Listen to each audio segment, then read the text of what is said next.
a perfect image when you think of that, an airplane just plummeting through the sky, losing oxygen very rapidly.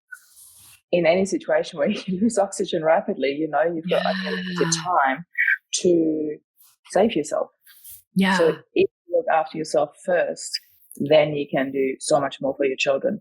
Looking after them first is very short-sighted when you think of that image. So I learned that, and I'm glad I did, because I did the whole oxygen mask on my kids first for a long time before I realized it's not only that they need me around, but who do your children look up to learn their behaviors? Yeah. Yeah. So by me taking them first and making them my entire priority and always putting myself last, that's what they learn, and that's what they then do in their relationships, and that's what then turns into unhealthy relationships, and that's what we don't want for our kids. So there's always that long-term image that I want to share with people, because everything else is too short-sighted. It doesn't make healthy children or healthy relationships in the long run. Hello, and welcome to the F.E.E.L Podcast today. I'm here with a new friend. I'm your host, Melissa Crook. And as you all have heard me talk about before, I've got a wonderful partnership with Podmatch, and they bring me some really remarkable guests and women. And today's another one of those cases. I've got Marie Alessi here with me today. She's joining me from down under. So it's kind of fun. We had to really work out the timing of this because it's 3:30 in the afternoon on a Wednesday here for me. It's Thursday morning already for her.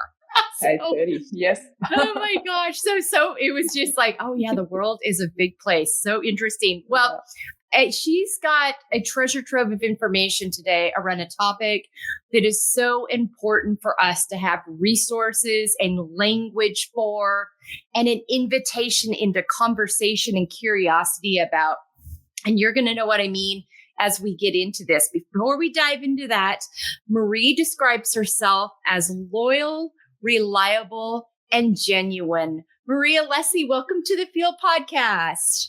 Yeah, thanks so much for having me, Melissa. How are you this afternoon? I know. I'm good. I'm having water, not coffee, but yeah, I'm good. I've had I'm on tea. Okay. I'm having a great day. I've had some wonderful conversations. So it's fun for me to get to wrap up the day with you before I head into my evening and you go into the rest of your day. But yes. I think, when you and I met the first time a month or two ago, I lost track of time, we talked about grief in a way that I've never heard anyone talk about it before. And I think what you have to offer is so important for our listeners to hear about and know about. So I want to give a little pretense to that, because grief is a tricky subject for people. But I want to invite our listeners to really sit down and get curious, because I think you're going to find what we're sharing today and through Marie's story and what she's learned and how she goes about showing up and serving in the world as a really, really supportive and helpful resource in this topic that can be a real tricky one for most people. The way we approach it doesn't always have the healthiest of resources around it. And it's one of those topics that we talk about in a whisper sometimes still, or we put a timeline on and unrealistic expectations. Yeah. And so you're going to have so much to say about that. But to start off, I want to hear your journey, your story around prioritizing self-care in your life and what that's looked like for you as you travel through your life. Yeah. I don't know how much you want to hear about the story getting into it beforehand, why this is so important or not. But for me, self-care has really become, it's like the mask on the airplane, where they always say you have to look after yourself first. And this is something that a lot of people don't even know about me, but I actually used to work as a flight attendant. And when we did that training, it always puzzled me. I'm like, well, and especially once I became a mom, I wasn't flying anymore then, but when I became a mom, I'm like, how can you not put the oxygen mask on your kids first? And I got it. If you are plummeting on the plane and losing consciousness, then you're not going to be able to put it on yourself anymore. But if you look after yourself first, then you can save your kids. So it's either 3 people or, 2 in that case. And like not including me, what's that going to do to my children? And it is such a perfect image when you think of that, an airplane just plummeting through the sky, losing oxygen very rapidly. In any situation where you lose oxygen rapidly, you've got unlimited time to save yourself. Yeah. So if you look after yourself first, then you can do so much more for your children. Looking after them first is very short-sighted when you think of that image. So I learned that, and I'm glad I did, because I did the whole oxygen mask on my kids first for a long time before I realized it's not only that they need me around, but who do your children look up to learn their behaviors? Yeah. Yeah. So by me taking them first and making them my entire priority and always putting myself last, that's what they learn, and that's what they then do in their relationships, and that's what then turns into unhealthy relationships, and that's what we don't want for our kids. So there's always that long-term image that I want to share with people, because everything else is too short-sighted. It doesn't make healthy children or healthy relationships in the long run. Yeah. So talk to me then about because you've had this story of grief comes by you having grief in your life and having to navigate it. And grief is tricky because it goes with after loving greatly and then having losses that lead to the grieving greatly. So talk to me about how you learned to take care of yourself, and feel free to share any of the parts of the story you feel comfortable to, because your story really informs how and why you show up the way you do, being a resource in this narrative today. Yeah. So I had multiple encounters with grief, and 2 of them I'm going to pick out because they were the 2 most significant ones in my life. One was when I was only 20 and I lost my dad to cancer. And that happened quite rapidly. So we went through a cancer journey. He miraculously survived. None of the doctors understood how, but he did. He had an entire year with us, and then the cancer came back and took him within a month. So when it came back very aggressively. And I went through my 20th birthday, and literally a few days later, my dad passed away, and it pulled the rug underneath my feet. I had no idea how to handle grief back then. I had no resources. I wasn't taught how to handle grief. What we learned about grief is that you go to the funeral, you wear black, and then you say, "My condolences." That's a package. That's how you deal with grief. And that to me is such a learned phrase that actually leaves the person on the receiving end, which was me at the end of the condolences line with my siblings, with my mom.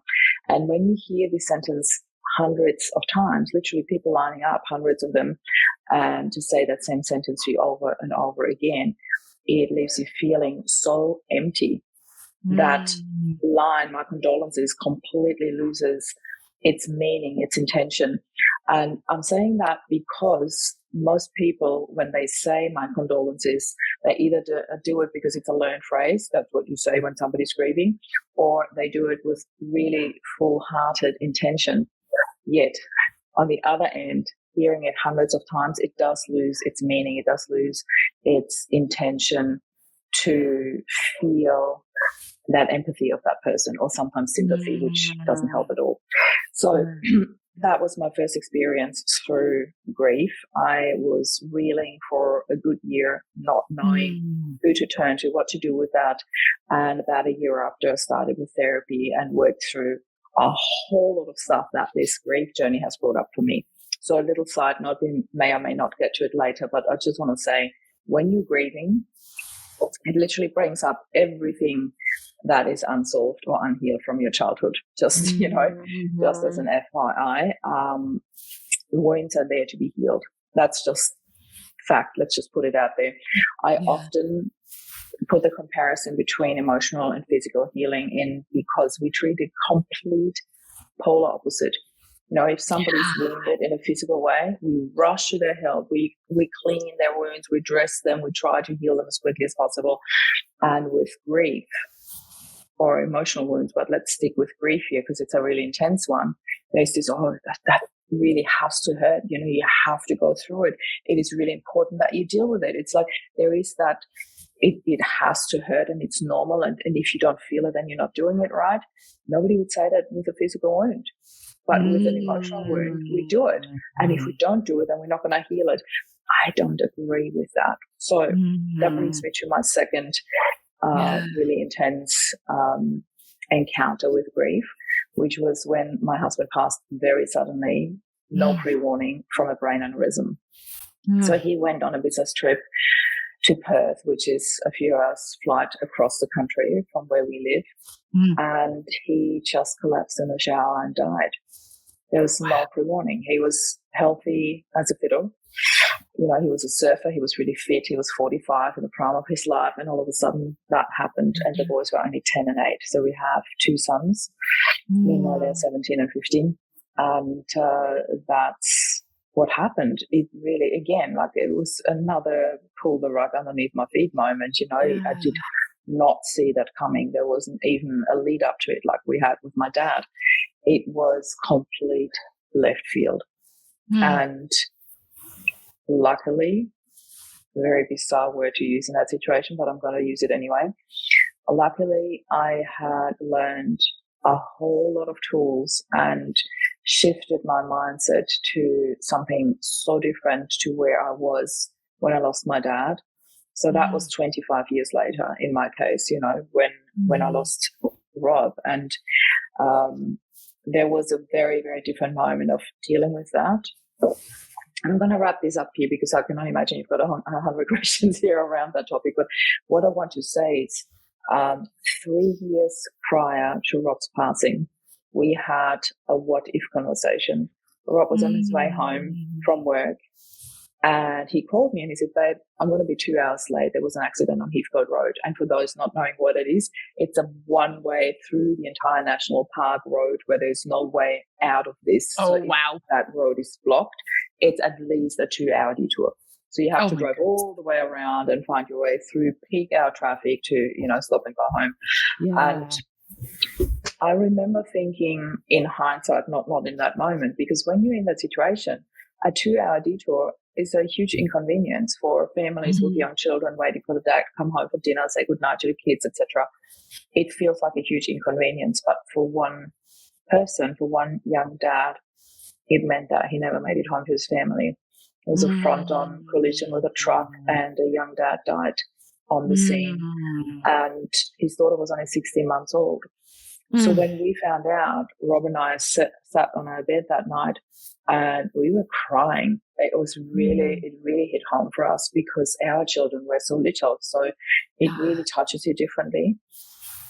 But that caused us to have the what-if conversation. What would you do if you received that phone call? Or what would I do if I received that phone call, which I did 3 years later?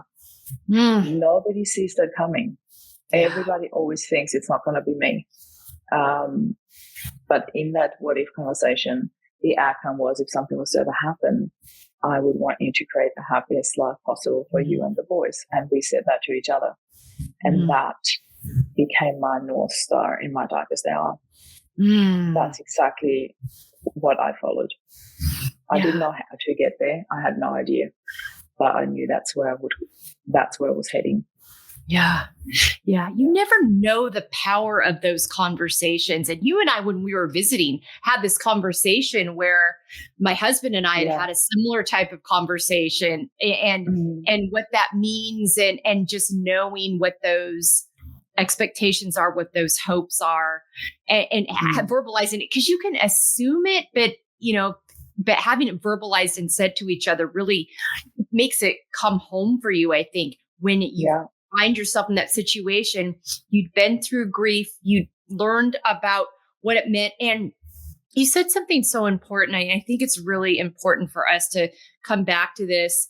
And I think this can be really where healthy boundaries come in, and paying attention to that emotional, mental, physical health impact, which you've already talked about, in that allowing people to process it in the way that feels authentic to them. We have all these rules around what we think grief should look like, and it is different for every single person. And 100%. and so it's just because someone's not processing it the way you think you would, or you have, if you've been in that case, doesn't mean they're doing it wrong. Yes, I think it's important to point out that it's important not to stuff emotions. It's important to process things and allow ourselves to feel. All those things are important. It's also important not to force yourself or ask someone else to force themselves to process in a way that doesn't feel authentic to them. Yeah. And so for you having that North Star, as devastating as that phone call was, it also I'm not going to sit here for the rest of my life and be sad all the time. Of course, I'm going to miss him. Of course, this is a terrible tragedy for our children and me. And also, so talk to me about, because I think, and setting healthy boundaries around situations where people, as well-meaning as they may be, are clearly having a problem with how they are either processing it themselves or seeing you processing it. There are a lot of opinions, let's put it that way. Yeah. Yeah. Yeah. So how do you protect yourself and your kids from that? It was something that I had to learn quite quickly, because I remember so the day I found out, I had to, of course, share the news with the boys first. That was my, it was really important for me that they would hear it first, and that we don't start talking about my husband's passing, their dad's passing, and them being completely oblivious to it. I knew I had to share the news with them first. And that was by far the most confronting thing I ever had to do in my entire life. It was really the hardest part for me to share this news with them and to watch them fall apart over it, and hold space for them in that, and be sitting there crying with them, because for me the information was very fresh. I literally had 7 seconds to prepare for this news when I came downstairs, because there are 7 steps from my bedroom to the living room where they were sitting, and that's as much time as I had to prepare for this message. But there is no sugarcoating a message like your dad just died. You just need to say it straight out. There's no sugarcoating. There's a whole lot of follow-up questions, yes, but the message itself, there is no way around it. It is what it is. You need to say it straight out. And then when we had our moment, I knew I wanted to drive to Rob's mum and dad and tell them in person, because that is a message that I didn't want them to receive over the phone. And the next day we flew out to Perth, which is across the country where Rob passed away, to identify his body. So we spent about 3 or 4 days in Perth. And when we came back, we had so many people just dropping in. I just wanted to give you a hug. I just wanted to say, I just. And it was overwhelmingly suffocating. The first couple of people, you don't feel it as much. You think, and again, coming back to intention, the intention is absolutely pure and beautiful. But on the receiving end, it felt very overwhelming, having to tell this story over and over again, something that is so fresh, because I sat there and I remember after the 4th, 5th time I told what happened and how we found out and what we did, and it started to feel so mundane, and I caught myself thinking, I don't want to feel like that. I don't want to be telling Rob's story and feel like it's mundane already, 4 or 5 days after he passed away. And I had to put very clear boundaries in place for people to please not just drop in unannounced. And I very often in those early days used Facebook as a mean to convey that message, because that to me was the easiest part to reach as many people as possible and not make it too personal about one or two people. I wanted that as a very general message to please do not drop in unannounced. Please send us a text message up front. If we're not responding, there's a reason why. If my phone is off, there's a reason why. Please, if my phone's off, it doesn't mean come in and check on me anyway. It means I need space.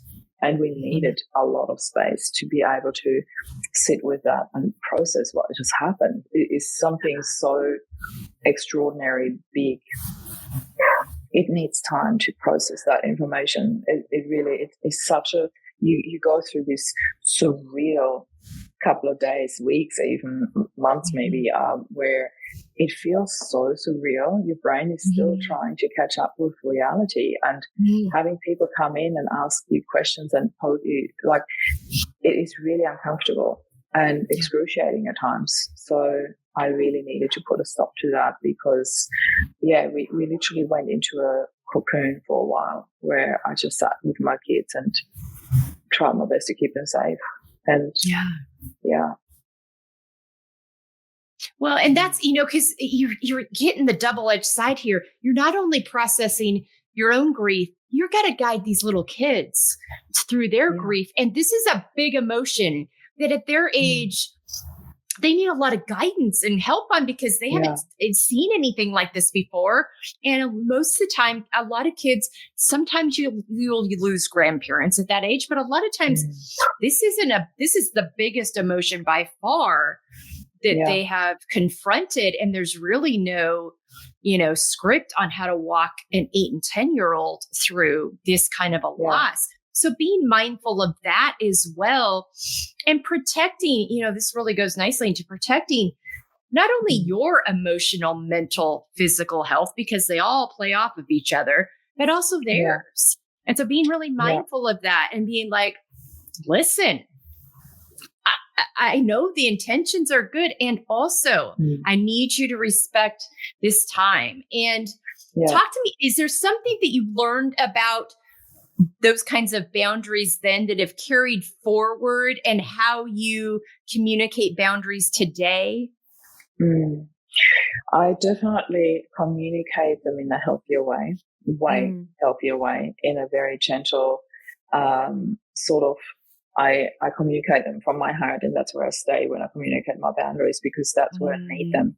When I'm in my heart and I feel like somebody is invading my space, I have to admit, it's not always easy to say it out loud or say it up front. I sometimes retreat for a little while, because this is where I feel safe. This is where I need to sit with that, what's happening, what's going on with my emotions. And then I am able to come out and say, look, I just need this space. I don't have enough space for everyone in here, and I need to be in that space on my own or with my inner circle. I don't always say I need to be on my own so that people think it's not about them. That's a big thing. We are so trained to, this is not polite if you say that, and this could be seen as rude if you exclude people, and so you make it about, I don't want to see anyone. No, I'm quite happy to say these days, I really just need to stay with my inner circle right now. That to me is the most gentle and most truthful way to say, there is no more space for anybody else right now. I need you to respect my boundary. And if I don't pick up my phone, again, there is a reason. We live in a time and age where we think that when we text someone, they have to reply immediately. But it says read on there. They've seen my message. Why are they not responding? Well, I often say that to my boys as well, because they grew up in that time and age where everybody responds immediately. And I give you that as an image, you will get that straight away. Like, part of my job these days is I do host celebrations of life for people. And often when I'm at a function, I use my laptop to play a tribute video, to play music that the family chooses. And it is not very helpful when the screen is on the big screen and there's 100 people in the room and there's like, mom, as a message. I'm like, I need to learn how to switch stuff. It hasn't happened yet. It hasn't happened yet. But the thing why I'm saying that is because it would have happened last Saturday if my laptop had connected, but there were some sound issues. So they gave me a laptop from the hotel where we ran the function. And when I switched my phone back off, there was this mum, this up. And I'm like, oh my God, I am so glad my laptop didn't work. That would have been shown to hundreds of people, And I'm like, oh my God. So, I mean, those are the sort of bloopers out of my life, where it sounds quite funny talking about it now, but not for the family when they're grieving and they want to have their loved ones honored. And then, those messages keep popping up. And yes, I'm also human. I'm not just a celebrant. I'm human. And in the very first instant, I'm a mum. But boundaries, and that is something when we think about where we live these days, as in that day and age where everybody needs to respond like that. Like, no, if I don't respond, there's a reason for that. I either need space, or I'm in a session, or I'm holding a service. There is a reason why I switch, and I switch my phone off. It still comes through the computer, funny enough, but that's technical stuff I need to sort out, side note. But my phone is switched off. There's like when I'm in an interview, when I talk to people, when I hold a session, I don't just go on airplane mode. I just switch it off just in case, And I think that's a really healthy boundary. No matter where you're at in your life, you don't have to have lived through grief to set those boundaries. They're quite healthy in any way, So, Yeah, I think, it's this idea, this instantaneous response, and it's so much pressure. And it's like, I've had to do that with emails and things like that. I'm like, you know what, this is going to be the day I answer all of those, and it'll be fine. And I'm not going to take that pressure off of myself and if they have a problem or have a question, I'll be like, this is my designated day to do that. Or I was busy recording all day. And when I record, I don't respond to those other things. Or my kids, my kids are grown, but they call and they're like, you didn't respond. I'm like, well, I was doing this. And they know she must be recording. She must be in a meeting. Yeah.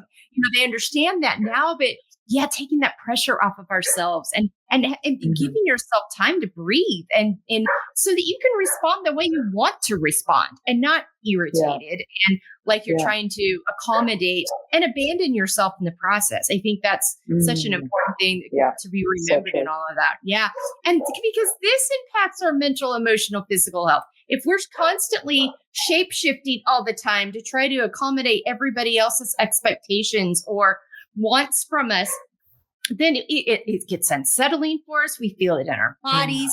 It impacts how we interact with people. I mean, it's all connected in that way. Absolutely. So so having that way, and this really leads nicely into, showing up for yourself unapologetically as well as others. You do that. Like, you have come to be not only a resource for yourself, but a resource to others. And you do it in a way that's like, I've got a different way of thinking about this. And I invite you to be curious, but I'm not going to apologize for the way, because I got here myself. I've done the work. Yeah. I've been down the road. And so talk to me about that realization that you could take what you learned from these very difficult experiences and not only do it in a way that was honoring and healthy to you and your kids, but also be a resource to other people as they process and walk through their grief. Yeah. I think it all started in a therapy session, actually. After Rob passed away, I sought the help of a positive psychologist, and she really helped me process my emotion, my thought patterns, my what am I going to do with that? Where am I going to take the kids? There was this whole idea as in, where am I going to take the kids? I was like on an emotional journey, but there was also a physical journey that happened thereafter. But there was this pivotal moment, and it was one question where I came to her in a session and I talked to her about this, the expectations of society, how heavy that weighed on me, giving it my all and everything to live that promise, to create the happiest life possible for the boys and myself. And in the early stages, I was really reeling with that thought of how on earth am I going to do that, Yeah.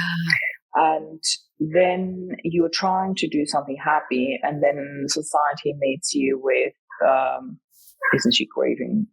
What is she doing? Why is she smiling? That is not normal. Like, I would walk down the street to the shops, and I really made an effort to not avoid the shops from the very early days, because I thought the longer I leave it, the harder it gets. That was my thought. Like, I'm gonna just have to keep going to the shops because we need to eat, and I don't want to send someone to do that because I want to choose what we eat. I don't want to avoid the community, because we live in a very small community. So within a day or two, everyone knew. Sure. And I also used Facebook again to make that announcement when Rob passed away, because that was my only way where I could do one message and everybody knew. I thought having to tell that story over and over, having to make hundreds of phone calls, I didn't have the strength to do that. Yeah. So my best way to announce it was on Facebook.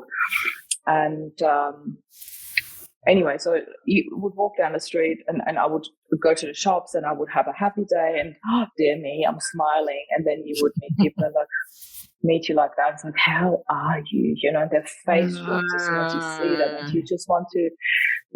and I don't even know how to say that to people. After all these years, I'm still like, how do you say that to people? Can you please just not do that to me, because you're dragging me down with your face.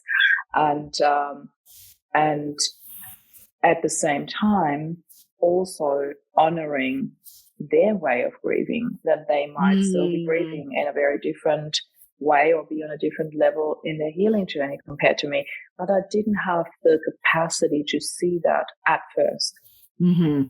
I did not have the capacity. I was busy enough with our own grief.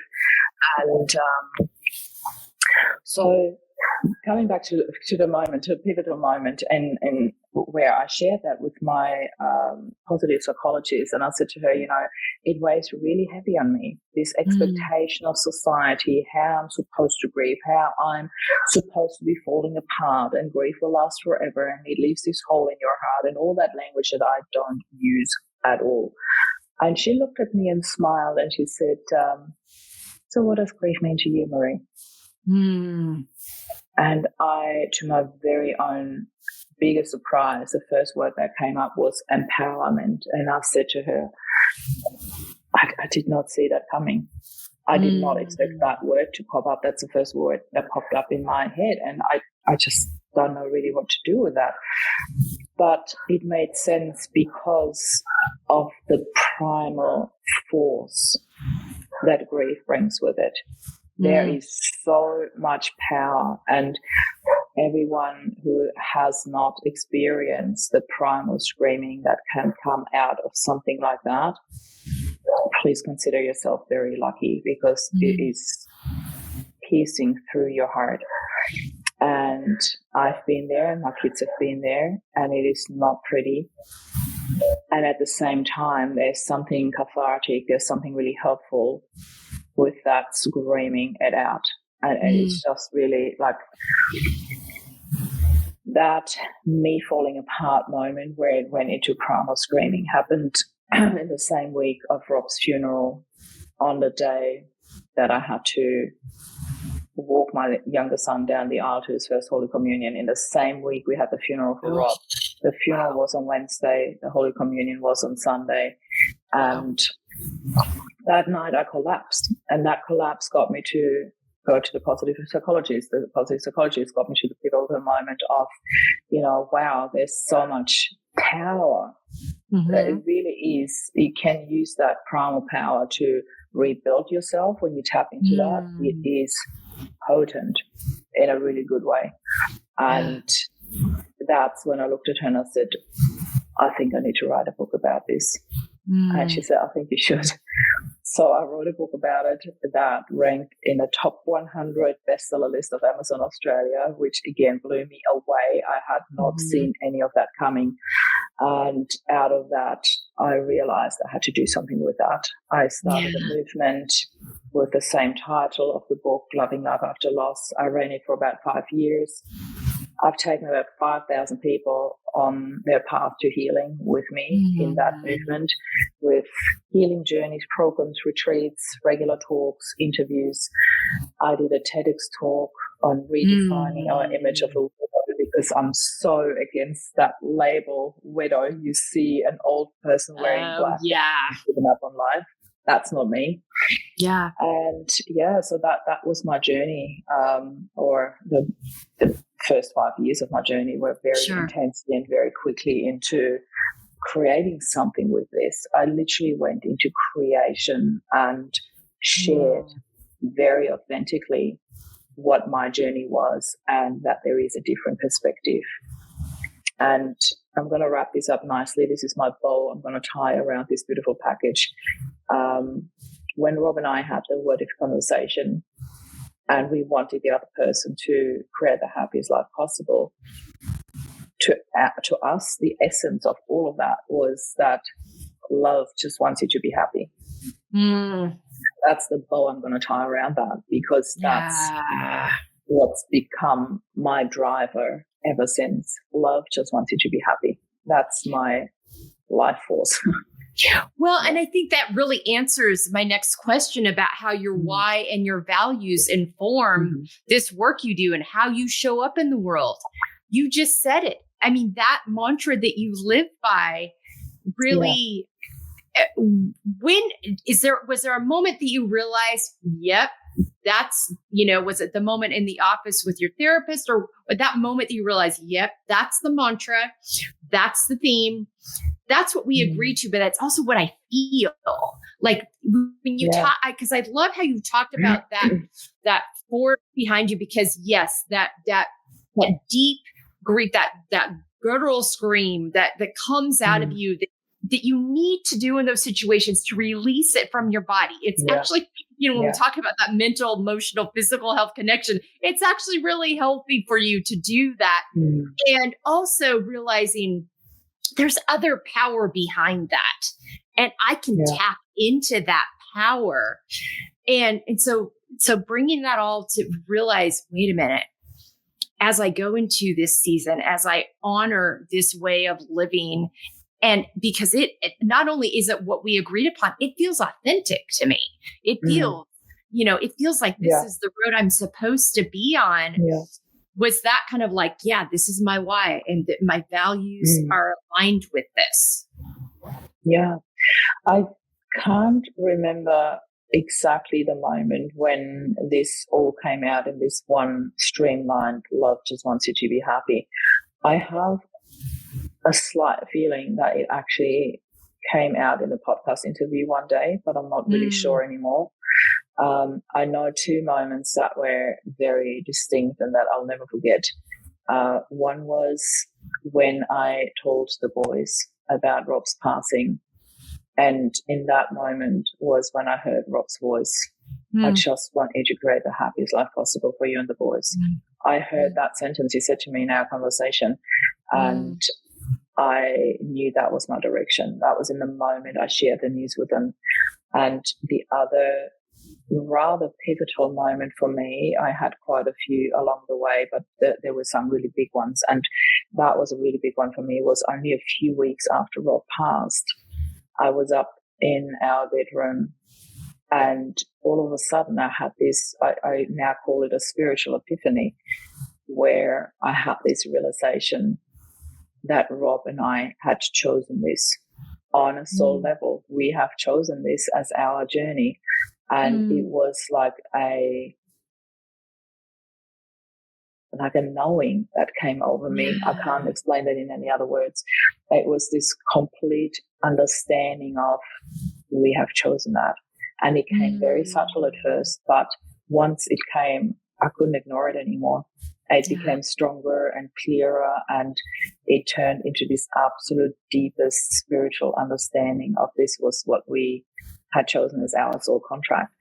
And I'm saying this with a little disclaimer that I absolutely understand that everyone listening to this has got their own spiritual understanding, and that it might not align with yours, but this is my spiritual understanding, and I know it very much aligns with where Rob and I were, and how we talk to each other and how we understood life. And we talk about spiritual stuff, I want to call it, how inappropriate, but we talk about spiritual stuff all the time, and he was coming at it from a rather different angle, but we always sort of met in the middle to discuss how he felt about things, how I felt about things, and we were both very curious and very open to each other's understanding and thought processes around that.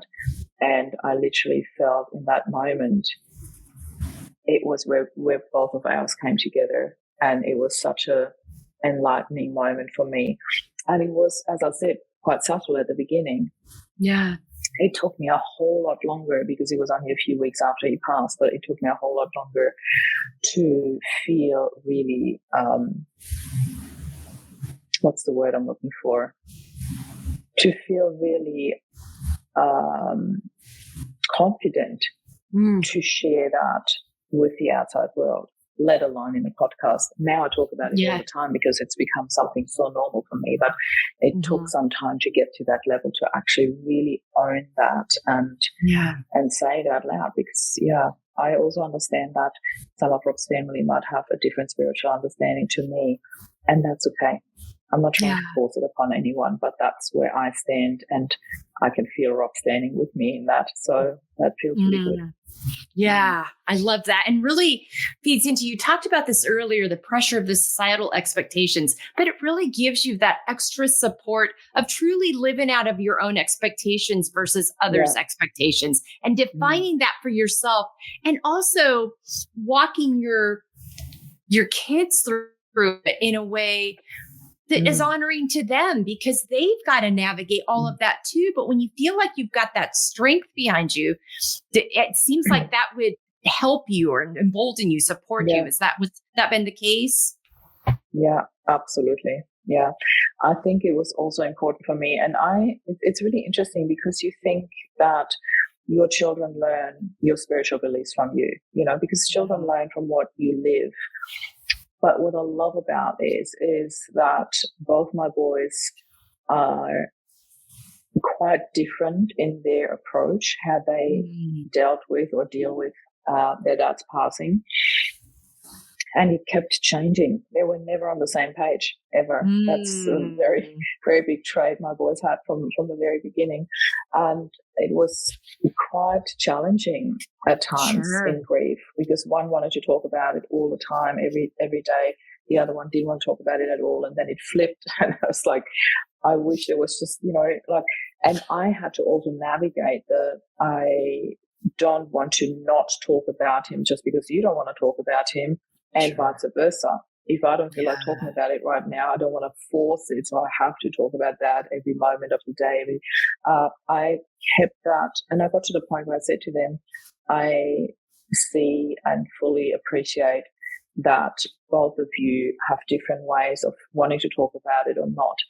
But I will not change my way of talking about him. I keep it very natural. I will talk about him when it feels right to me, and I'm also not going to force it. If it doesn't align with yours, I will respect your boundaries, but I'm not going to ever shut up about that. If I want to talk about him, I'll talk about it. And if you need your space, you can absolutely communicate that to me, or also withdraw. You don't have to sit there and listen to it, or so my way of dealing with that was to teach them healthy ways to set their boundaries, to communicate their boundaries, but to also respect and accept that their spiritual beliefs, even though they're my sons, are different to mine, And that was really interesting, because they were so young, but I wanted to foster that. I wanted to foster that they have different spiritual beliefs to me, not all the time, in some ways, and to learn and to teach them to talk about that in a healthy way. And also respect each other's differences, and not go like, I don't believe what you believe in. it's okay to not believe what other people believe in, but there are healthy ways to set boundaries and communicate that, and stay curious. You don't have to shut everything down. Stay curious. That's the biggest thing and the biggest lesson I want to teach them. Mm-hmm. Yeah. I love that you said to stay curious, because I've literally had in my head that I was going to follow with that. Then you said it. I'm like, yes, that, because even when we don't agree, we can always learn something. And it also, it gives us insight to why people respond and show up, when we can tap into their stories and see where they're coming from and their experiences. It informs us, and also informs us maybe on how we can support them or show up for them, or let us know to ask the question, not assume we know. Because I think so many, you pointed out so many examples already of people assume sometimes they know how to show up for someone in their grief. And it's like, maybe it's better to ask and not just assume. Or, I see this happening, you're not doing this, so I'm going to come in and take control of the situation and make sure you're doing that, which that can happen with parents, that can happen with siblings, because they want what's well for you and they think they know. I'm as guilty as any. Like, I can come in and so was I, Melissa. Yeah. So was I. Yeah, because I didn't know better. And you think you're doing the right thing. You think you want to help. And I'm going to use that as a very good example, what you just said. You have people come in and they want to take over. Like what happened in our case, when Rob passed away, my house went to shambles. Like, really, my household was the last thing on my mind. So it became really messy very quickly. And did I like that? No, not at all. Would I have needed it to be clearer and more open and organized? 100%. But was I able to do it? No. Was I able to accept it in? No. Because what happens, and this is what I really want the listeners to pay very close attention to, what happens is that every little thing is all of a sudden has emotional attachment. So what looks like a messy pile to you on, let's say, my cupboard upstairs, to me, that was a pile of Rob's last itinerary that he had when he was flying out. I couldn't touch that pile for 6 months because it was the last itinerary of him flying out and he didn't come home. I couldn't touch it. I didn't want anybody to put it away. That would have been so brutal for me. I would have ripped something out that I wasn't ready to address yet. So that is the biggest thing. To the outside world, they saw a messy house, and on the inside, everything, every tiny little thing had emotional attachment. The last cup he used, the last, it's all these things that are so emotional, and I cannot put into words how important it is to not interfere unless you are asked and invited in. Yeah. Thank you so much for that. Yeah. It took me about 18 months to get my house sort of back into order. And it was not like from one day to the next. It was an 18-month process of getting there. And I literally had... So I decided to hire a professional organizer, because she was not connected with the emotional attachment that I had. And she was incredible at holding space for me through the process. She was incredible. She was like, that pile that I mentioned, like, let's just leave that for next time. Let's work on something else. She just, it was like she knew what to address first, and she started with the easier things first. And it was so helpful. So anybody living through that, if you can, get the help of a professional organizer, or get the help of a friend that can do that with you. Having somebody come in to hold space for you and not trying to interfere and take over, that is the golden puzzle. Really. Yeah. Boy, thank you for addressing that. I think that is so, because so many times that's where people think they can help. We'll bring in meals. We'll clean the house. We'll do the laundry. I'm like, don't touch that shirt. It smells like him. It's the last thing I want touched. Don't touch that dish. It's the last thing he ate off before he left, and I'm not ready to let go of that yet. That's powerful. And so again, it's like don't assume and just hold space for and show up for. And I'm reminding myself of this as much as anyone when the next time I'm helping someone, with their grief, is that don't assume I know what that should look like. And just, if they say no, and I'm like, are you sure? It's like, just hold the space. They'll do it exactly. when they'll do That's it when they're the ready. magic happens. Exactly what you just said, Melissa. We all need to learn to just hold space, just be there. It's the most amazing gift you can give to anyone, to ask them, can I just come and sit with you? And that is, every question, that's a general one actually, every question that you ask somebody who's sitting in grief, make it as simple as possible. Give them a yes or no answer. Like give them a yes or no question, where they can just say yes or no. I often sit,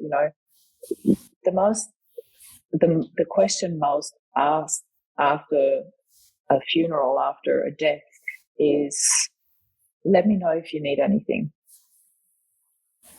Okay. I don't even know what I need. The most overwhelming question there is to be asked when you're grieving, because exactly what you just said. I had no idea what I needed. I had no idea how to even ask for help, how to allow somebody in when they even offered. But when I always say to people that the easiest that you can do is, hey, I would like to cook for you. Would Tuesday or Thursday be easier for you? And then they can go like, oh, actually Tuesday, or hey, we're good for meals, Yeah. And if they say, yeah, Tuesday would be good, you'd say, look, I'm going to make lasagna or a salad. What feels better? And I'm giving that as an example because most people assumed, and that's a really big one, because I know I don't want this to sound ungrateful at all. We were so grateful for the food roster that was arranged for us. However, most people assume that you need grounding food and you can't stomach it. You need light food, it's too heavy. Light and nurturing. Lasagna, pasta, that's what was brought over a lot. I could not eat it. I could not touch it. It was too heavy in my stomach. If you have a heavy heart, you need light meals. That's really bizarre, but it really is like that. I've never said it in those words before. I love that. It really is so suitable because I remember the first, I hadn't eaten for like 2-3 days. So after Rob died, I just could not handle or stomach anything. And I remember when we were staying with this beautiful family in Perth, they used to be our neighbours, and they took us in when Rob passed away. And I was so grateful because Rob passed in a hotel in Perth, and the last place I wanted to be in was in a hotel in Perth. So they took us in, and she said to me, Marie, you need to eat something.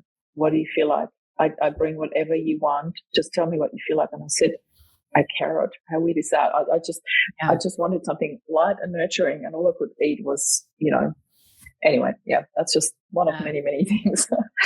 That's so helpful though. And it makes so much sense when you articulate it like that. So thank you so much for sharing that. I know that's vulnerable, but it's really, really important. Those, what we think of as little things can really be big things. And so just that. How can I, and I love that specificity of the questions, because your mind must just be swirling with so much. It's like, I cannot make another decision. I cannot, do anything other than just simple, basic yes or no questions. I don't have the capacity. So thank you so much for articulating that. So helpful. When it comes to your layers, and I talk about this a lot, the accepting the layered aspects of ourselves, those aspects of our lives. These are layers. We don't love all the layers, but they are part of what makes up who we are, makes up a life. Talk to me about your layers journey. You said something so important earlier about how you had this soul agreement, and I'm not using the right words exactly, but it was like you guys made this soul decision for yourselves, and how that can be like, I wouldn't, I talked to another guest about this about 1.5 years ago, Christina Ramirez. Her story is quite similar to yours actually, and I remember her talking about the fact that there is nothing about our 20 years together that I would change. Nothing, not 1 minute, one moment of any day, no matter all the grief, no matter all the sadness, I wouldn't change a thing. She's like, and so that's a layer that I have both. Yes, this brought me my greatest sadness. It also brought me my greatest joy and the greatest time. And also I can move forward and live forward from this. And she described it in such a way. She says, here's this time that happened with the grief. And she goes, and this is always here, but then my circle keeps expanding out as I continue to live my life. So this doesn't change, but my life continues to evolve and grow. And that's how I acknowledge and embrace all the layers and pieces that make that up. Does that sound familiar to you, or did you have a different way of processing that?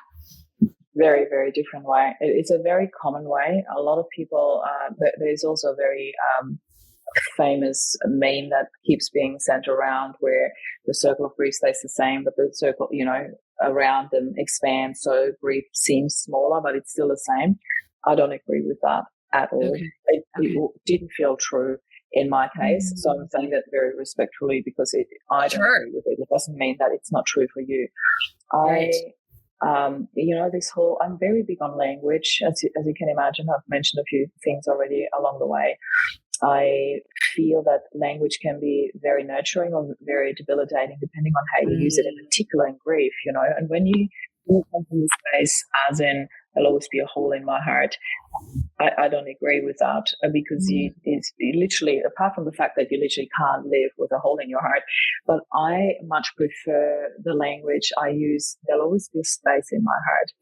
It is so different. It is so different how it feels. And that's exactly what feels right to me. There'll always be a space in my heart for Rob.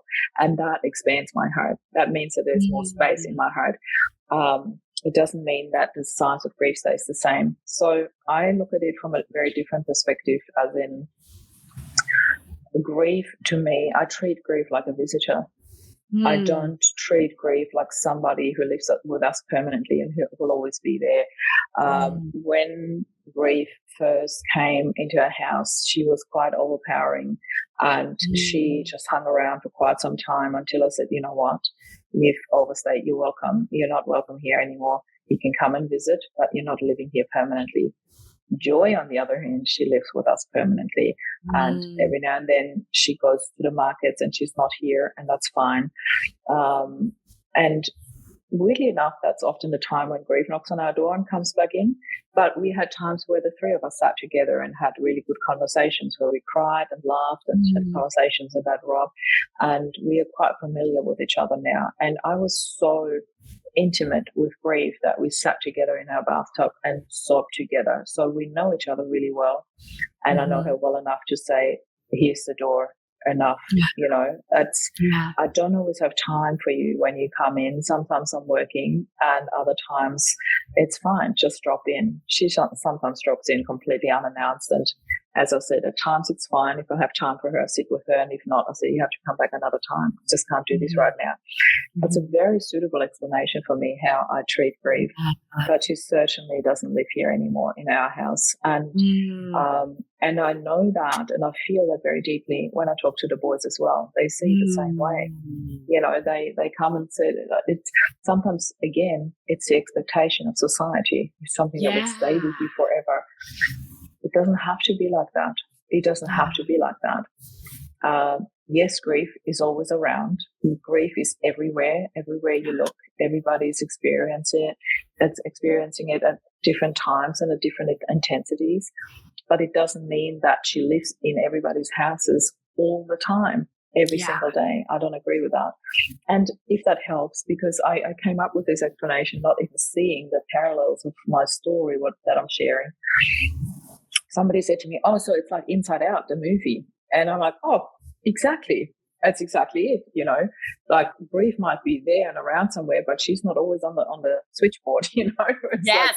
So it depends on how you see it. If you want to have it as she's always around, but she's not always on the switchboard, or I much prefer my analogy where she's not always in her house, she's not around a lot anymore these days, and that's okay. We just had Rob's passing anniversary last week, and that was surprisingly deep and intense for me. And there were a lot of tears, and I felt it really deeply. And that really came to a surprise for me because it's been 7 years now, and I had other anniversaries where it didn't feel as intense. But this one really hit me, and somebody said, "Oh, there's this sacred cycle, 7 years." Well, maybe that's an explanation. I don't know, but I don't need an explanation for that. I just felt it. I sat with it. I sobbed, and it was good. I just needed to release that. I had my moment with grief in the bathtub again, and that was good. I really needed that release, the bathtub moment, just being this hot, soothing. Yeah, it was good. And find whatever works for you in that moment. Don't listen to what other people say is the right thing or the wrong thing. If that circle analogy works for you, go with it. If the visitor analogy works for you, you can have it. It's absolutely whatever works for you, as long as you are looking after yourself and you're putting that oxygen mask on you first. Yes. Self-love, self-compassion. Yeah, such a good explanation of that. Thank you so much for sharing that. I kind of knew that answer, but I wanted you to share it because we talked about it when we met the first time, but I wanted you to share that because I wanted it to be your words because it's powerful and it's important. And it's such a reminder that when you're processing these things, whatever grief it is that you're dealing with, that you keep intentional about making sure it connects with you and that you're not trying to appease or live by some other societal expectation, familial expectation, whatever it is, or just, and really get curious about that. When something comes up, if it feels off to you, get curious. Where's that coming from? What's that narrative? Is that narrative true? Or is that just something that I've heard over and over again and I've, and treated it as a truth, but for me, that's actually not true. And so I need to do this in a way. I love that. For me, it's actually not true. That's so important because way too many people stay stuck in grief because they think that's what they have to do because grief never goes away, right? So they have to stay stuck in it because that's what's expected. And the amount of times I work, because as I said to you, I've taken literally thousands of people on their path to healing, over 5,000 by now. And the amount of times that I have spoken to someone and they live by that because that's what's expected. That's horrible. That's just so sad. Like, well, what do you want? Do you want to stay sad or do you want to be happy? It's such a simple answer, a question, and the answer is very simple as well. Most people just really want to be happy, but allowing it is a very different situation, and also depending on cultural expectation too, that's another layer. Yeah, that's a whole other layer. And I'm glad you brought that up because there is a whole cultural expectation of what it's supposed to look like, how you're supposed to dress, what you're supposed to wear, what you can and can't attend, who you can and can't be seen with. I mean, there's so many pieces and parts that go with that. And also too, but I think that also the guilt sometimes that can come up with, should I be feeling this joy? Should I be feeling this happy? What are the neighbors going to think? Yes, exactly. If you're feeling it and it feels authentic to you, then that's your answer. And I think trusting that. So thank you for laying that out so beautifully. In living out F.E.E.L, finding empowerment, embracing layers, the acronym for this show, you do that so beautifully. And you've modeled that for your kids too. Talk to me about that because I go back to, you talked about that empowering word coming up for you that surprised you, but yet has been a fuel for you in moving forward. Talk to me about how that's impacted your relationship with yourself as well as your relationship with other people. I guess the biggest thing for me with empowerment in grief was finding those silver linings in everything I do. I have a real talent for seeing the positive in everything I do. And shifting language, that's such a big thing. Changing language for people, changing perspective for people. That, to me, is where the empowerment lies. Because most people, and I'm going to use moms in particular as an example here because it's very, very suitable. And it goes for a lot of people, but I'm going to use this as an example. I have talked to so many moms that have used sentences such as, well, I had to carry on for my kids. And I often stop them when they say that. And I said, did you have to? And they were like, what do you mean? I'm like, well, did you have to? It's like, yeah, you have to. I was like, well, you don't have to. You choose to do that. And I know it's such an overused coaching lingo to say, like, well, you choose to. You don't have to. But it still works in my head every time when somebody says, I have to. I'm like, well, I choose to. I choose to. I choose to. I choose to. And Rob was the one who taught me the lesson about having choices, way before I went into coaching. But apart from that little thing, choices are not. Moms often come from this perspective of, well, I have to carry on for my children. And I said, so here are all the choices. And most of them are not healthy, and I'm not recommending you go there. But so many people fall into either being on antidepressants for too long, being into drugs, alcohol, some of them, unfortunately, even suicide.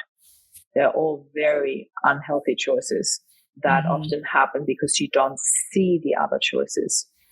You can't see them. You don't, you're either your vision is blurry or you are so overwhelmed that you don't have that clarity of everything that there is available to you.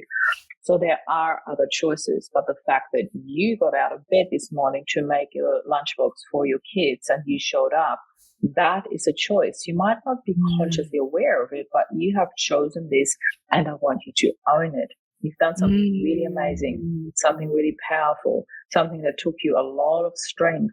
So own it. And that often is the tiny little shift they needed to hear, because the outcome is the same. The perspective is vastly different. And that's always the same thing. The outcome is the same. The perspective is different. I said that to a lady that came to my retreat who lost her husband, and she used the sentence, I'm still angry at my husband for leaving me. And I looked at her and I said, may I offer you a reframe? And she said, yeah.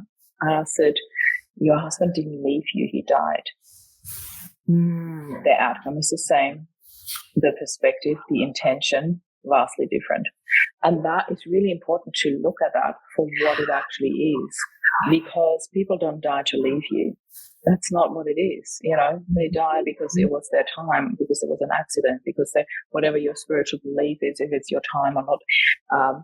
But they died because there was a sickness or an accident or something that happened that took their life. Fact. Harsh fact, yes, but it's a fact. They did not leave you.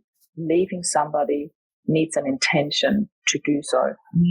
They didn't have the intention to leave you. That's the one thing that I really need everybody to understand. The person who died did not have an intention to leave you. Maybe on a spiritual level because it was part of your soul contract, but that's a different level. You know what I mean? And it's really important to understand that from a human perspective. It's incredible. So I'm very, very big on working with words, working with perspectives, reframing things for people. The whole, my favorite reframe is coming from I got to I get to. That's the simplest one letter difference that makes the huge difference. I got to, I get to. I got to live my life. I got to carry on. I get to live my life. I get to carry on. That's a gift. It changes your tone of voice, the way your face looks, your facial expressions change when you say one versus the other. And we underestimate the power that has on our nervous system, our psyche, our all of those things. So thank you so much for that. That's really powerful, because I talk about a lot on here. So many times women feel stuck and they can't see. It's like, well, and so changing that framework of I choose this, I get to do this, changes everything, and emboldening them. Like, you chose to show up today. You chose to put on your clothes and put one foot in front of another. That took incredible strength. You made that choice, and in taking the have to reframing that into a choice. And I love also too what you said about the leaving the versus the dying. Wow. So different, so powerful. Thank you so much for that. So much wisdom. Oh my gosh. So good. Marie, I could talk to you all day. I think what you're doing is so important. I think it's powerful. It's a perspective and language and resource that we need in the world to help empower people when they're in these spaces and they need something a guiding light, something to hold on to help them feel like themselves and feel free to feel like themselves. So thank you so much for how you show up in the world. All these resources are going to be on our website, and we'll give you a chance to share that in a moment. But before we do that, talk to me about 5 activities that nourish you. Ooh, my favorite is I have started going to kahuna massages. So it's a Hawaiian healing massage, and I've been doing that for at least 4 years now. And I go every 3 to 5 weeks. I just really need it. It's my nurturing moment. It's a 2-hour massage. It's all about me. It's a physical touch that's really important as well. When you're grieving, I feel that quite strongly. That's one. I love going into nature. So for me, I live so close to the beach. I just drive there. I'm there in 10 minutes. I love going to the beach. Just putting my feet in the sand barefoot. That's a really big one. Another one, also nature related. I live right in the middle of the national park. So when I look out there, all I see is green, and I can literally walk out the door and I'm in the bush. And I leave the house when I get stuck, when I get overwhelmed. I just leave the house sometimes even in my Ugg boots, which is the Australian. You know what Ugg boots are? I don't even know. Oh yeah. Oh, absolutely. They should be known around the world. So absolutely. They're my best friends in winter. It's like sometimes I just leave them so warm. Straight out, and it's perfect. So that I love just having like a good girly chat, just going to a cafe and having a conversation. So my love languages are physical touch and quality time. So very much one-on-one conversations is my thing. Or sometimes I just love taking my laptop to a cafe, people watch, take myself into a different environment. It sparks the creative juices. And I know this is the 6th one now, but I'm going to add that music. Music is everything for me. So it can lift your mood. It can help you cry when you need a big cry and you haven't cried for a long time. And you can feel it sitting in your throat, and you can't force yourself to cry, but it can help if you watch a sad movie or sad music when you need a release, not so you're sad because society expected. When you need a release, put some music on, hot bath, whatever, So anything that feels nurturing to you, go for it. Absolutely. Yeah. At least once a day. Oh, yes. Yes. Such an important part of our self-care. Absolutely. So good. 5 words on how you want to feel the next 6 months. Ooh. Successful, happy, loved, excited, and calm at times. You got tea. You need calm. Yeah, absolutely. Understand that. Yeah. Oh my gosh. All right. Like I said, so appreciative of your time today, how you show up in the world, the resources you offer. Let people know where they can find you, follow you. And like I said, this is also going to be on our website at embracinglayers.com on our resources page, but let people know real quick. The simplest is mariealessi.com. That's my website. And from there, at the bottom of it, there are all my socials where you can follow, connect, like, whatever you want to do. I also have a Book Marie button, which is literally you can book a chat with me. Like this is just have a conversation. If you want to know how I can help you, how I can support you, just let's jump on a Zoom call. Like I always offer like a 15, 20 minute, just a free conversation, because I don't believe in pushing people into something they don't know what it is about. So if you're uncertain, let's have a chat and then we can see. And sometimes it is me referring you to somebody else, because I'm not the answer for everyone. Definitely not. I can tell you how I can help you or refer you to other people when I feel that's more appropriate. So if in doubt, send me an email or book a chat with me. Great. Oh my gosh. Thank you so much. Any last thoughts you want to leave with our listeners today? Hmm. Yeah, when you are stuck in grief, and I do know that happens a lot, just slip into the perspective of love and ask yourself, what would love want you to do? That has become such an internal mantra for me. What would love do? Yeah. That's all I'm going to leave you with right now, because I think I've said enough. That's beautiful. And that's how we're going to leave that conversation today. Listeners, I know this is going to be a great resource for you. So take that with you today. Take good care of yourselves. If you need access to Marie, go to embracinglayers.com, pick up those resources. Thanks so much again for taking the time with me today. I appreciate you so much. Thank you. Thank you for creating this space, and thanks for having me, Melissa. Thank you. Absolutely. All right, listeners, take good care, and we'll see you next time here on the F.E.E.L Podcast. Hello, and thank you so much for being with us today on this episode of the F.E.E.L Podcast. If you would like more information on how you can apply these talking points that I share with our guests in each episode to your own life, really utilize this F.E.E.L framework, go to embracinglayers.com, fill out our contact form, and let's set up a free 30-minute consultation to talk about how you can start living your most authentic, organic, healthy, feel-fueled life. Thanks again for being with us today. We'll be back to you soon with another episode here on the F.E.E.L Podcast.